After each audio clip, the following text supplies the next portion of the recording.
किसी ज़माने में एक बादशाह राज करता था। बादशाह की एक बेटी भी थी जिसे उसने बहुत दुआ और प्रार्थना से हासिल किया था। को याद है रानी, जब हमारी बेटी पैदा हुई थी तो हमने अपनी सल्तनत के हर एक बंदे को बुलाया था और वहाँ पर एक औरत भी आई थी और उसने कहा था कि जब तुम्हारी बेटी 5 साल की होगी तो वो मर जाएगी। लेकिन किसने कहा आपको? और आप होती कौन है मेरी बेटी का मरने का बोलने वाली? बादशाह सलामत, गुस्ताखी माफ, पर जो मैंने देखा मैंने आपको बता दिया।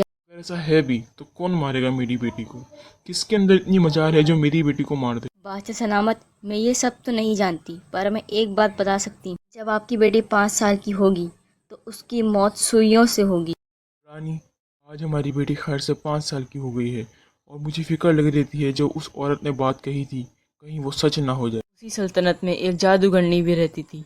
जब बादशाह और जादूगरनी ने ये सोच रखा था कि वो बादशाह की बेटी को अब नहीं छोड़ेगी। एक दिन राजकुमारी अपने महल में घूम रही होती है और वो घूमते घूमते महल के एक ऐसे कमरे में चली जाती है जहाँ वो कभी भी नहीं गई थी। खौफनाक कमरे में एक बुढ़िया बैठी हुई थी। राजकुमारी बुढ़िया को देखकर बुढ़िया के पास जाती है। करीब आते ही जादूगरनी राजकुमारी को सूई चुबा देती है और उसी वक्त राजकुमारी के साथ पूरे महल वाले भी गहरे नींद में सो जाते हैं।